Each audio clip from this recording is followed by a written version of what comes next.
Hello students, good evening everyone. बच्चों, last class में हम लोगों ने कंसीडरेशन का introduction part with meaning examples and to definitions के साथ एंड किया था। आज का जो हमारा क्लास है बच्चों, हम आगे बढ़ेंगे। What are the essential elements required to make a consideration valid.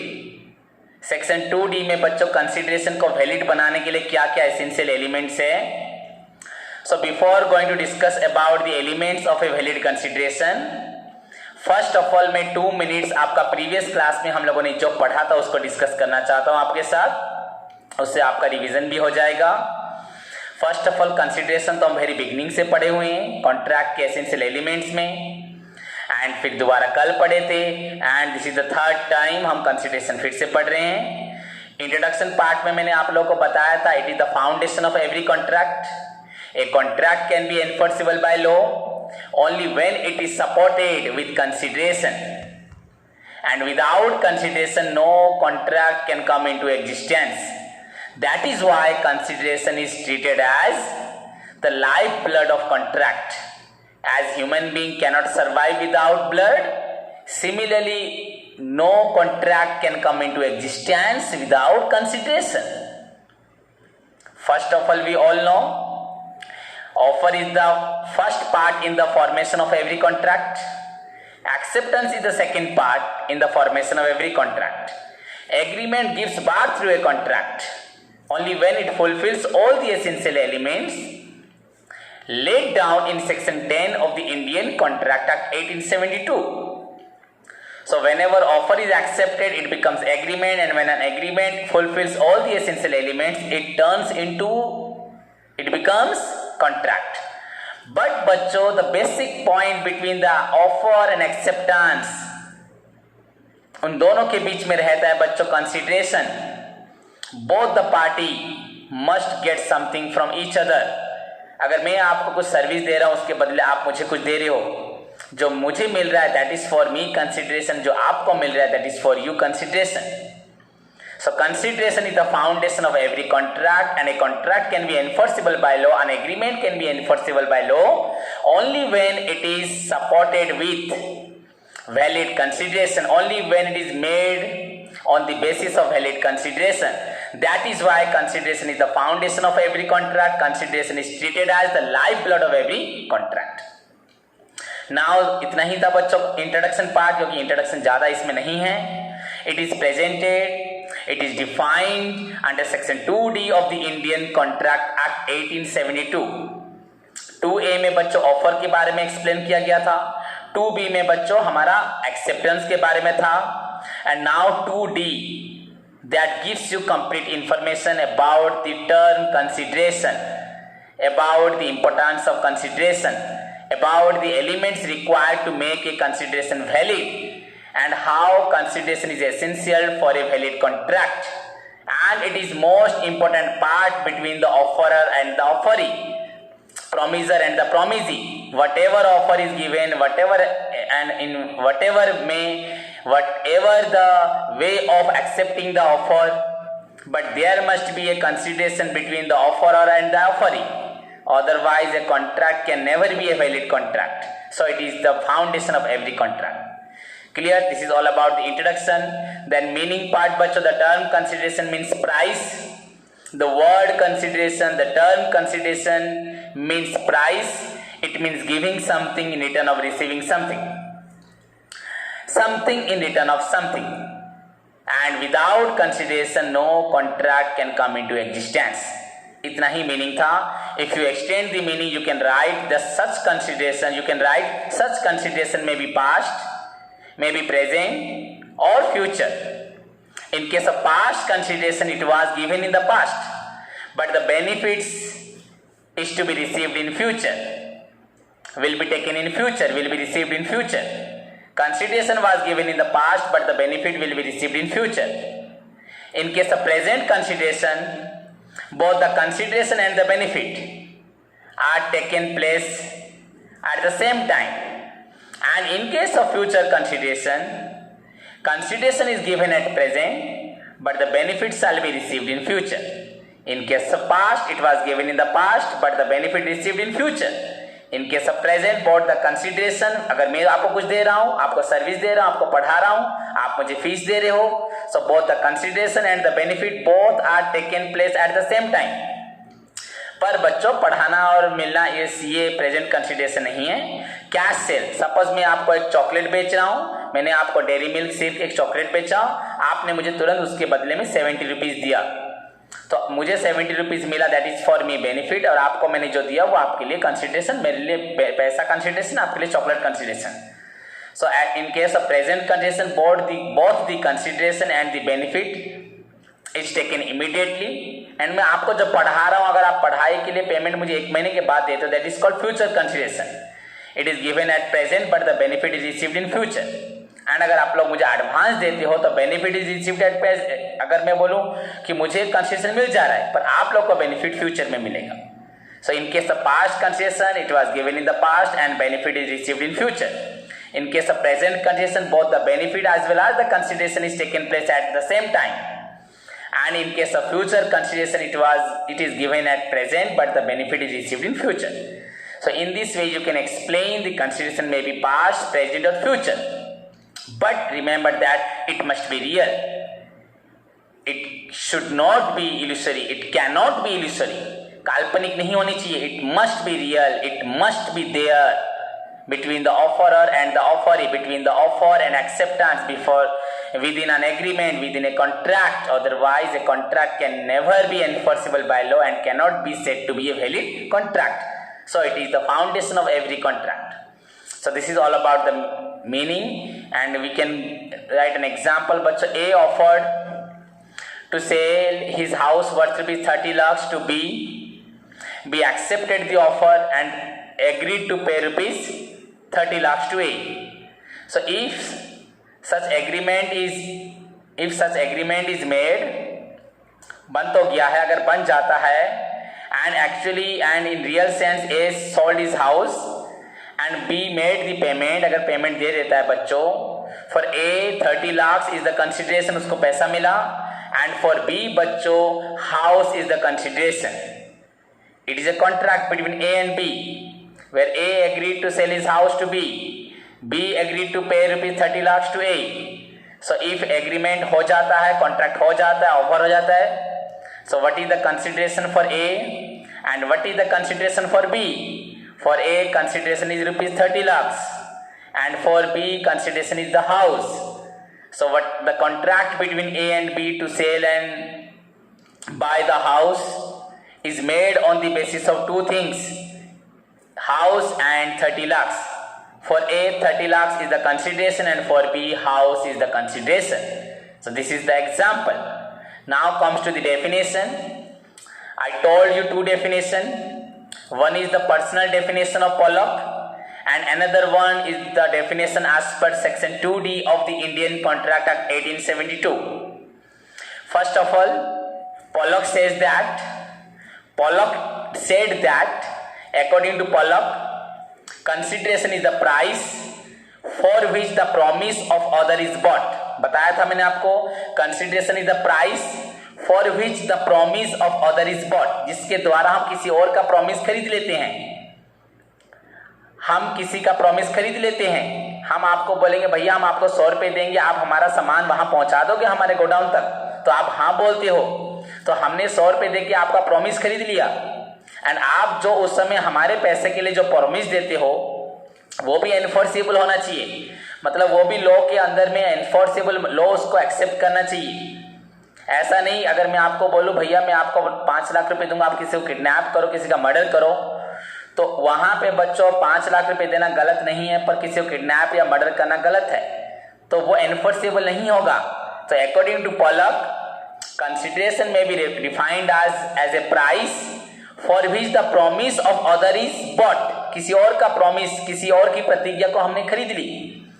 And the promise thus given, उसी समय पे जो promise हम देते हैं, जो promise हम खरीदते हैं and जो promise हम देते हैं for value, उस value के लिए is enforceable. Both the parties, एक दूसरे को जो देते हैं, जो लेते हैं, दोनों चीज बच्चों एनफोर्सेबल होनी चाहिए। ऐसा नहीं कि मैंने जो दिया वो वैलिड हो जाए, आपने जो दिया वो वैलिड ना हो। अगर गलत काम के लिए अगर आपको पैसा भी देता हूं तो वो भी बच्चों वैलिड नहीं होगा। So consideration is the price for which the promise of other is bought and the promise thus given for value is enforceable by law. This is the definition as per Pollock. And the second definition as per section 2D of the Indian Contract Act 1872, that gives you 4 points to understand the meaning of consideration. The first one bachcho, when at the desire of the promiser. Second point, the promisee or any other person. And third point बच्चों था क्या, वही past present future, has done और abstain from doing, और does और abstains from doing, और promises to do और abstain from doing. First, when at the desire of the promiser. Second, the promisee or any other person. Third, has done or abstained or does or abstain or promises to do or abstain from doing. And the last point, something such act or abstinence is said consideration for the contract. So this is the definition as per section 2D of the Indian Contract Act 1872.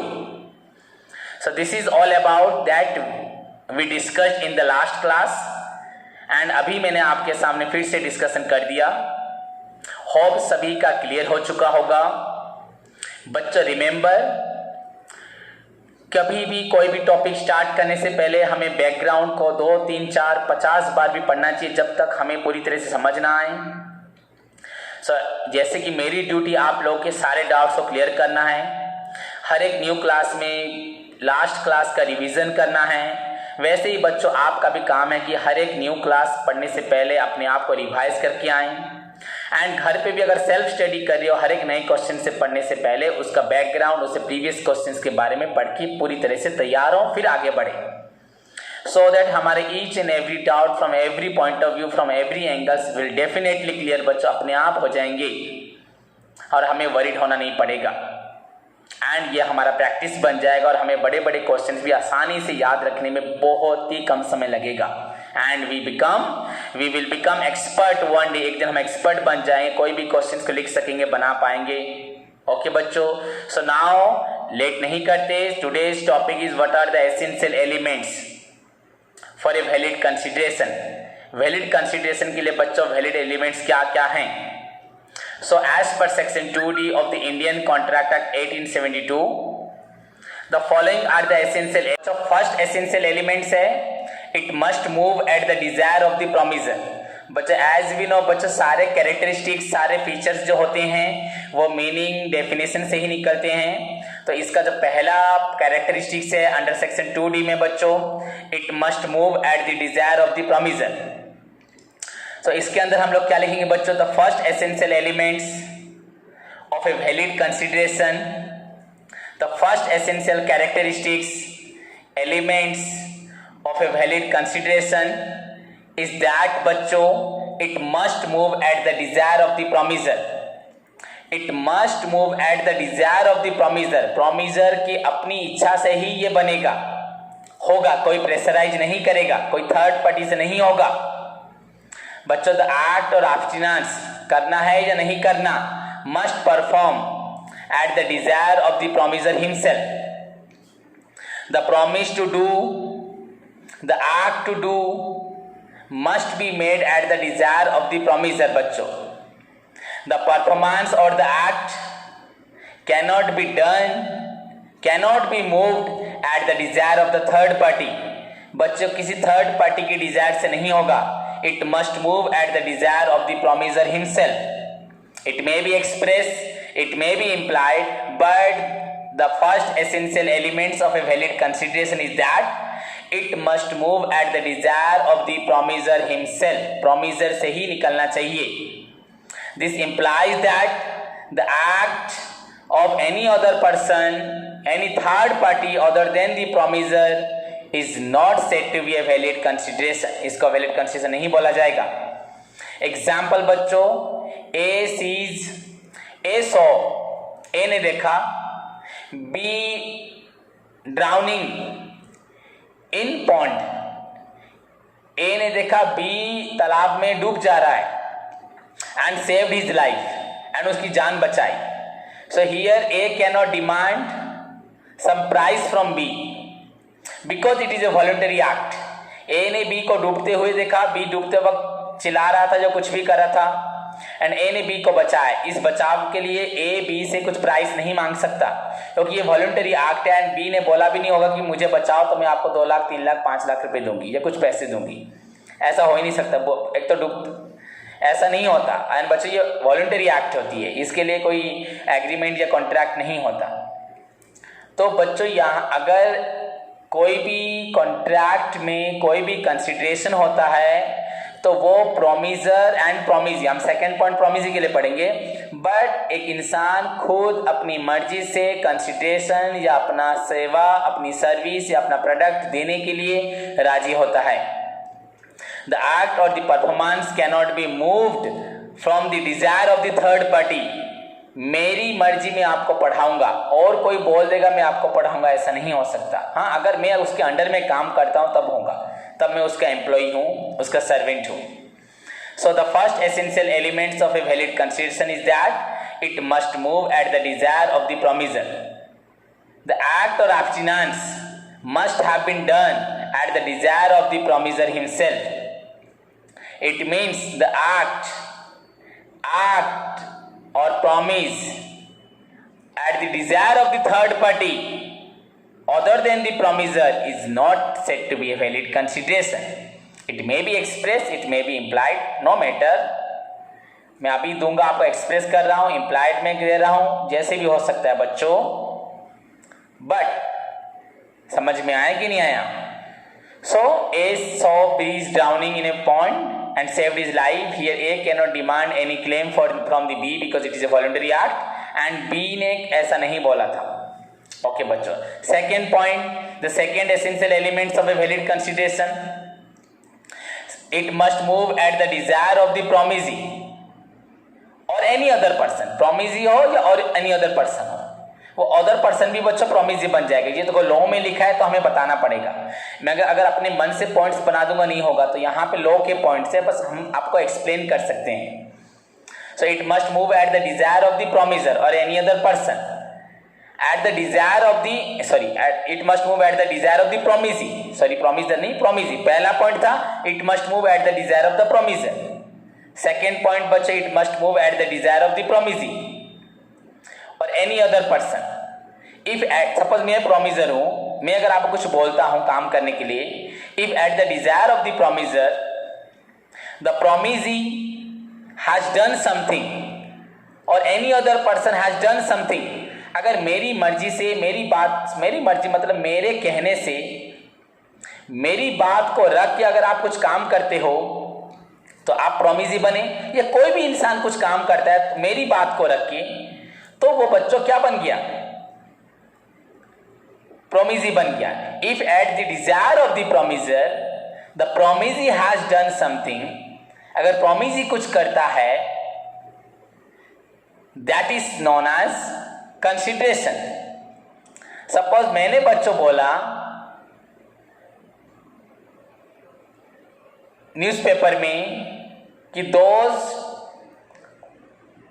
who will find my missing dog and return back to me, I will pay him ₹2000. तो B को वो कुत्ता मिला, मेरा dog मिला, उसने मुझे return किया, तो मैंने उसको ₹2000 दिया. तो मैंने यहाँ पे किसको बोला? किसी भी इंसान को बोला, तो वो प्रोमिजी. सपोज मैंने XY को बोला था, Y ने दुनिया को बोला कि सर ने बोला है कि ऐसा अगर उनका डॉग मिल जाता है, ऐसा डॉग है, तो उनको वो ₹2000 देंगे. तो मैंने तो Y को बोला था, Y ने Z को जाके बोला, Z लेके आया. सो मेरी बातों को Y ने या Z ने या A या B किसी ने भी रखा.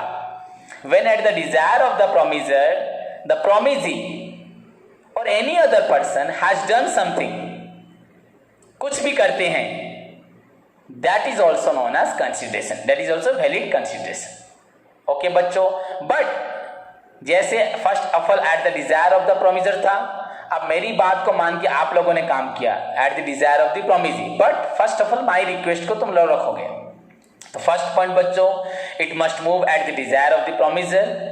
द सेकेंड पॉइंट बच्चों, it must move at the desire of the promisee. Clear बच्चों? फर्स्ट ऑफ ऑल बोला था the first essential elements of a valid consideration is that it must move at the desire of the promisor. The act और abstinence must have been done at the desire of the promiser, and if any act is done at the desire of any person other than the promiser, it is not a valid consideration. Okay बच्चों, अगर किसी और की बातों से अगर होता है तो उसको वैलिड कंसिडरेशन नहीं बोला जाएगा, मेरी डिजायर से होना चाहिए।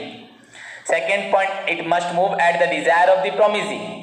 If at the desire of the promiser, the promisee is agreed, promisee also shows his desire, अपनी इच्छा दिखाई, and she has done my work, मेरी बात को मान के उसने अपना काम किया, voluntarily बात को मान के अपने आप किया। When at the desire of the promiser, the promisee or any other person has done some job, some act, some performance, then it is also known as valid consideration.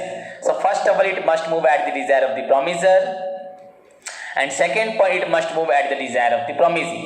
देखो बच्चों, first 2 point of the section 2D of the Indian Contract Act is now I am presenting before you as 2 characteristics. First at the desire of the promiser, second at the desire of the promisee. That because इसलिए बोला जाता है बच्चों, characteristics introduction meaning definition से ही निकलता है। तो definitely तुमको अभी मालूम पड़ चुका थर्ड पॉइंट क्या होगा। It may be past, present और future. Section 2D clearly defines that consideration may be past, present और future. The word has done और abstained from doing, abstained or does or abstain from doing, abstains from doing, does or abstains, or promises to do,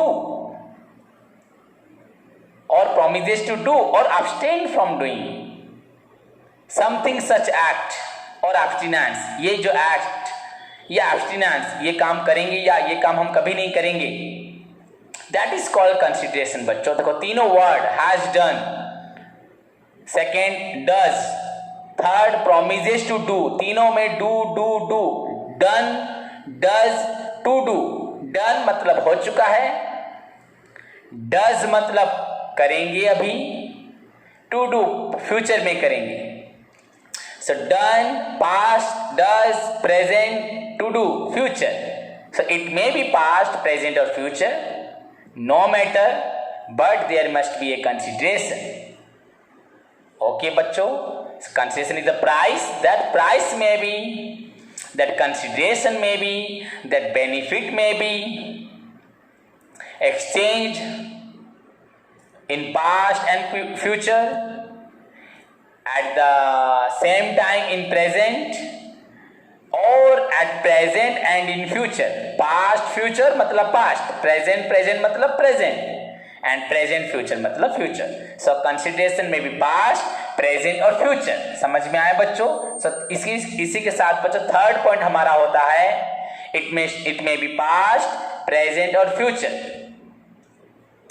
बच्चों clear, समझ में आया सभी को?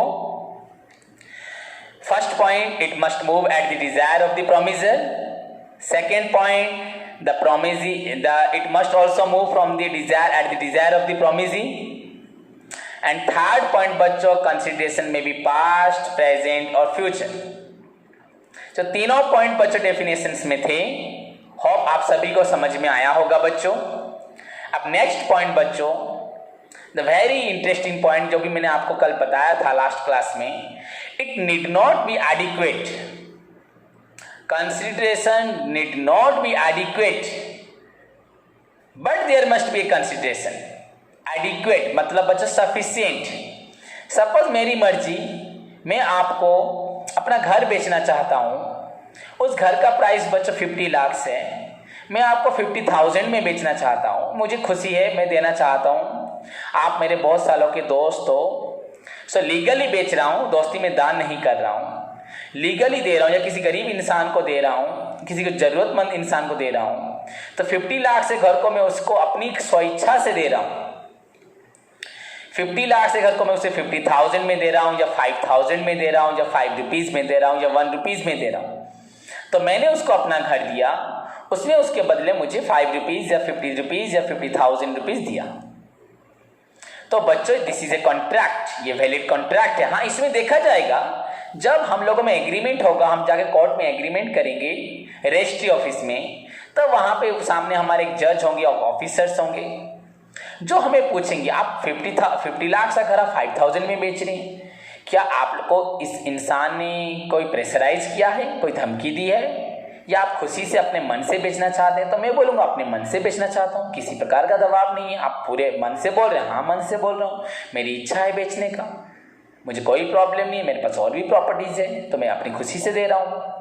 तो बच्चों एग्रीमेंट बन गया, मैंने 50 लाख से घर को 5,000 में 5 रुपीज में बेच दिया एंड ये कॉन्ट्रैक्ट हो गया। उसने 5 रुपए या 50,000 रुपए दे या 5,000 रुपए दे, जो भी दे, 5 रुपए दे के उसने मेरा घर खरीद लिया। एंड लेटर ऑन बच्चों अगर मेरा कोई भी रिलेटिव, मेरी फैमिली मेंबर, मेरे नेक्स्ट जनरेशन अगर उसके जाके उससे बोलें कि नहीं आपने ये हमारा 50 लाख से घर पूरा फ्री में ही खरीदा था, 5 रुपीज तो कोई वैल्यू नहीं है, तो आप हमें रिटर्न करो, तो नहीं वो रिटर्न करेगा। वो बोलेगा कि मैंने आपका ये घर खरीदा है बच्चों, मैं आई पेड ₹5, मैंने कितना पैसा दिया, आई हैड पेड दिया था, कितना पैसा दिया था, 5 रुपीज दिया था, तो मैंने ये घर फ्री में नहीं लिया, दान में नहीं लिया, मैंने खरीदा है, तो आप उससे नहीं छीन सकते। तो जरूरी नहीं कि मैंने अगर 50 लाख का सामान दिया है तो 50 लाख रुपीज मुझे मिले, कम भी मिल सकता है, मेरी मर्जी। मैं अगर एक स्टूडेंट को पढ़ा रहा हूं उससे मैं इक्वल फी ले सकता हूं, उससे कम भी ले सकता हूं, बहुत कम भी ले सकता हूं, दैट डिपेंड्स ऑन मी। हाँ, हम कभी कभी छोड़ भी देते हैं, that's a different matter, that's different thing बच्चों, पर हम कम ले सकते हैं। So the third essential elements of a valid consideration is that there must be an existence of consideration between the offerer and the offeree. Offerer and offeree के बीच में बच्चों कंसिडरेशन होना बहुत जरूरी है, but that doesn't mean it must be equal, it must be adequate. Consideration होना बहुत जरूरी है, बट इसका मतलब कभी ऐसा नहीं है कि हमें एडिक्वेट कंसिडरेशन चाहिए, इक्वल कंसिडरेशन चाहिए, जितना सामान दिया उतना ही हमें चाहिए। So it need not be adequate. वैसे भी बच्चों अगर सर्विस को हम कंपैरेटिवली अगर हम उसको प्राइस में कन्वर्ट करें तो we can not determine the exact monetary value. कोई भी सर्विस को बच्चों मॉनेटरी वैल्यू हम निकाल नहीं सकते। अगर हम यहाँ पे छोटे से शहर में आप लोग को मैं पढ़ा रहा हूँ, इसका जो रिटर्न मुझे मिलता है, अगर वही चीज़ अगर हम दिल्ली, मुंबई, मेट्रो सिटी में पढ़ाएं तो उसका वैल्यू डेफिनेटली ज़्यादा हो जाएगा। सो सर्विस को हम एग्जैक्टली मॉनेटरी रिप्रेजेंटेशन नहीं दे सकते। As per the locality, as per the standard of living of the people, cost of living of the people, as per the society, prices different हो सकते हैं। सो यहाँ पे बोला जाता है नेक्स्ट पॉइंट बच्चों, consideration need not be adequate but there must be a consideration. A house worth ₹50 lakhs can be sold for ₹5,000 but at the desire of the promisor and the promisee. एक 50 लाख के घर को भी हम लोग बेच सकते हैं 5,000 रुपए में, 5 रुपए में, 1 रुपए में, पर होना तो चाहिए कुछ price, but at the desire of the promisor and the promisee, जिसमें वो लोग राजी हैं to sell house worth ₹50 lakhs for ₹5। So that is enough.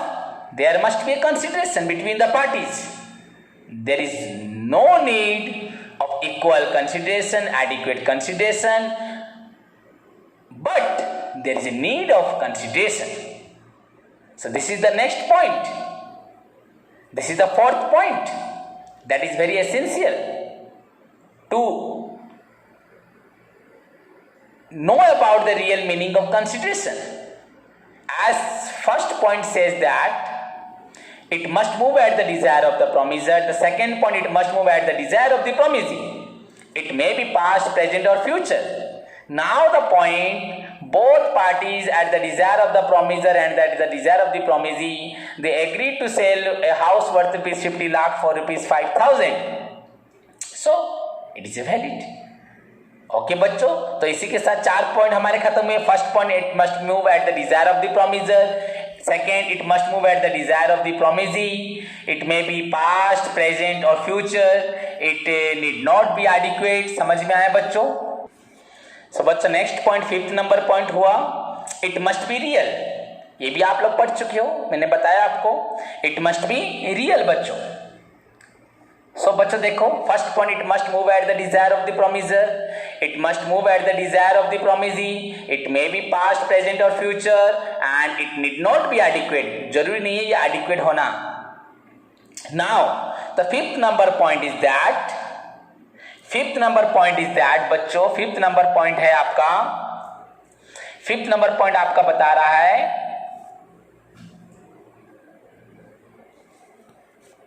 बच्चों, 5th नंबर पॉइंट है it must be real. So in order to make a valid consideration,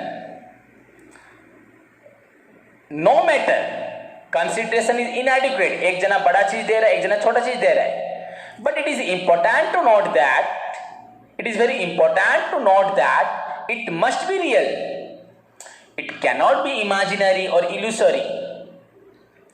Adequacy of the consideration is not necessary, but the existence of the real consideration, existence, adequacy होना जरूरी नहीं है, but बच्चों existence of the real consideration, आपका consideration होना is very essential. Otherwise, a contract cannot be formed. So the 5th number beat is it must be real.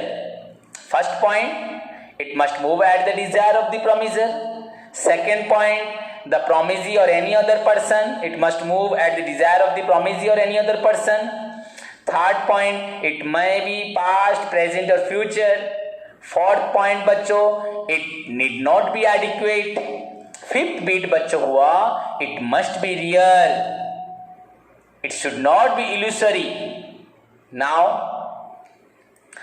समझ में आया कि नहीं बच्चों? एग्जाम्पल कुछ भी दे सकते हो. ए प्रॉमिस टू पे rupees 1 lakh to anyone who can make a triangle by using 2 parallel lines. मैंने बोला भैया जो 2 लाइन से, 2 पैरेलल लाइन से ट्रायंगल बना देगा उसको मैं 1 लाख 1 करोड़ रुपीस दूंगा. तो बच्चों ये तो हो ही नहीं सकता. इट तो रियल हो ही, इम्पॉसिबल थिंग्स है, रियल हो ही नहीं सकता. I promise to pay 1000 crore to anyone who can make a stair up to the moon. तो ये सपने में हो सकता है. टीवी में बचपन में हम लोग देखते थे सीढ़ी बनी आकाश तक जाने के लिए, बट ये तो रियल नहीं है, काल्पनिक है. सो ऐसा कंसिडरेशन नहीं हो सकता. नेक्स्ट पॉइंट बच्चों, 6th number point, it must be lawful. ये सभी को मालूम है. In order to make a valid consideration and to make a contract, the consideration between the parties, जो भी कंसिडरेशन होगा, must be lawful, must be according to the law, must be enforceable by law. In order to make a valid contract, the consideration between the parties must be lawful. It should not be illegal. It should not be unlawful. It should not be बच्चों prohibited by law. ये कभी भी illegal, unlawful या prohibited by law नहीं हो सकता. तभी अगर ऐसा हुआ तो उसको valid consideration नहीं बोला जाएगा. समझ में आया? So, in order to make a valid contract, the consideration must be बच्चों लॉफुल. अगर मैं किसी को बोलता हूं भैया मैं आपको एक जॉब दे दूंगा उस कंपनी में अगर आप मुझे 5 लाख रुपए दोगे, तो मैंने उसको जॉब दे दिया एंड उसने मुझे 5 लाख रुपए दिया, या जॉब देने के बाद अगर वो मुझे 5 लाख रुपए नहीं देता तो यहां मैं उसे क्या बोलूंगा? या 5 लाख रुपए लेके मैं उसे जॉब नहीं देता तो मैं क्या बोलूंगा? यहां लॉफुल है ही नहीं, ये कॉन्ट्रैक्ट भी बनेगा ही नहीं, लॉ इसे सपोर्ट करेगी भी नहीं, यहाँ किसी को भी नहीं सपोर्ट मिलेगा, दोनों पार्टी पकड़ी जाएंगे, दोनों को पनिशमेंट मिलेगा. सो कंसिडरेशन मस्ट बी लॉफुल. देखो बच्चों, it must move at the desire of the promisor. बच्चे एक चीज ध्यान से देखो, आपको मैं एक पॉइंट को कितनी बार बोल रहा हूं, अगर उसी तरह से अब आप भी एक क्वेश्चन को पूरा थॉरोली पढ़ते वक्त इतनी बार रिवाइज करेंगे, आई डोंट थिंक आपको सेकेंड टाइम लेबर करना पड़ेगा। एक बार में आप 20 बार रिवाइज कर लोगे। एक बार में देखो बच्चों पढ़ रहे हैं रिवीजन के साथ। It must move at the desire of the promiser. It must move at the desire of the promisee or any other person. It may be past, present or future. It need not be adequate. It must be real, not imaginary. And now it must be lawful. In order to make a valid agreement, valid contract, the consideration must be lawful. It must be legal. It should not be unlawful, illegal. Otherwise it is not a valid consideration और इससे contract भी नहीं बनेगा। A promised to pay A promised to provide, A promised to pay 5 lakh to B if B will provide him an employment in public sector in a company. But here the consideration is not lawful. Giving job, पैसा लेके बच्चों job देना is completely unlawful, so it must be lawful. Okay बच्चों, and now the last point, very interesting point, it should not be something, it cannot be something which one already is bound to do. The point is very important, the point meaning is very interesting. It cannot be something which one already is bound to do. ये कभी ऐसा नहीं होना चाहिए जो एक आदमी करने के लिए मजबूर होता है। बच्चों मीनिंग भी पूरा उसी पॉइंट को लिखना है। It must not be something, it cannot be something which one already is bound to do. A policeman is under his duty. He is under his duty is required to make any investigation of any particular matter.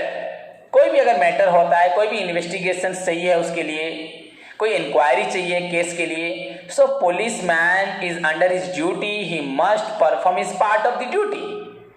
Now it is not necessary for you, sir please make an inquiry for us so that I will pay you this amount. It must not be something which one is already bound to do.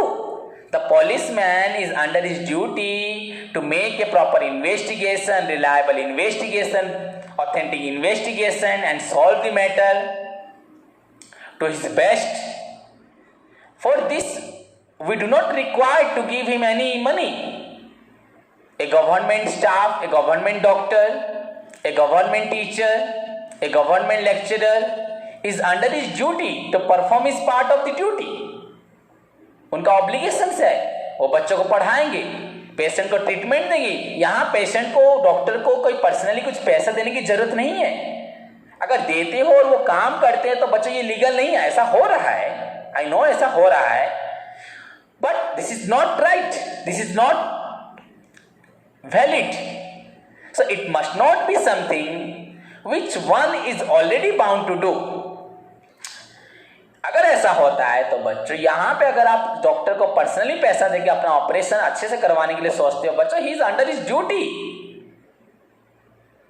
To take care of the patient. पर operation अच्छे से करेगा, treatment अच्छे से करेगा, इसके लिए आपको पर्सनली कुछ देने की जरूरत नहीं है. He is appointed by the government, by the private sector हो, पब्लिक सेक्टर हो, टू सर्व यू. उसके लिए उनको पेमेंट मिलता है कंपनी से, प्राइवेट हो, पब्लिक हो, गवर्नमेंट कहीं से मिलता है. तो आपको यहां पे पर्सनली कुछ देने की जरूरत नहीं है. अगर आप देते हो दैट इज नॉट वैलिड. हमने आपको दिया था, आप हमारा काम करोगे, ऐसा नहीं हो सकता. वो अपना काम करेगा. तो आप यहां पे एक्स्ट्रा दे कुछ देने की बिल्कुल जरूरत ही नहीं है. So it must not be something which one is already bound to do. देखो बच्चों कितने इंटरेस्टिंग पॉइंट है. एक छोटा सा point consideration. Whenever I started the topic, लगभग 22 days before, I told you बच्चों, the elements of the contract, valid contract, most of the elements are one long questions. And ऐसे करते करते मैंने आपको ऑफर पढ़ा दिया, एक्सेप्टेंस पढ़ा दिया, and this time is consideration. I think आप लोग रियलाइज कर रहे हो, हाँ सारे पॉइंट्स वेरी एसेंशियल है. एंड बच्चों सारे पॉइंट्स को अगर एक बच्चा अच्छे से पढ़ लेता है तो meaning of the contract, the base of the contract जरूर उसका मजबूत हो जाएगा. कोई भी डाउट नहीं रहेगा. You can answer every question from every angle. तो कंसिडरेशन इसके साथ खत्म हो गया. अगेन मैं रिपीट कर देता हूं इसके सारे एलिमेंट्स को. It must move at the desire of the promisor. The first essential element of the valid consideration is that it must move at the desire of the promisor. To act करो या ना करो, must not move at the desire of the any other person, third party. Then it must move at the desire of the promisee. If at the desire of the promiser, the promisee or any other third party कुछ करती है, that is also valid. It may be past, present or future, no matter, but there must be a consideration. Next, it need not be adequate. Whatever the price of exchanging the duties, services, product, no matter, there must be a consideration. However, it may be small हो, large हो, कोई फर्क नहीं पड़ता.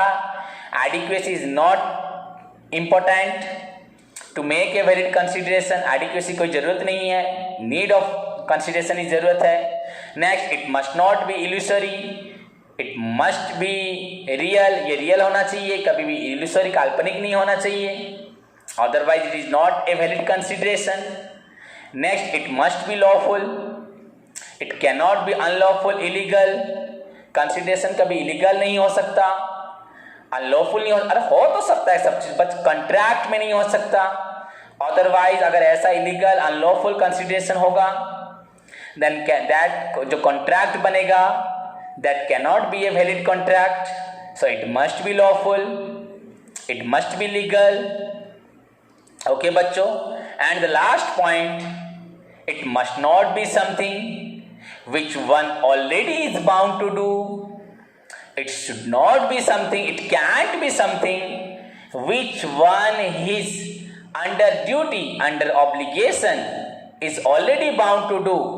ये ऐसा कभी नहीं हो सकता जो एक इंसान अपने ड्यूटी के अंदर, अपने कर्तव्य के रहित उसको उसे करना जरूरी है. इसके लिए आपको उसे कुछ एक्स्ट्रा मनी, एक्स्ट्रा कंसिडरेशन देने की बिल्कुल जरूरत नहीं है. अगर आप देते हो, that is not a valid consideration, that cannot be treated as a valid consideration.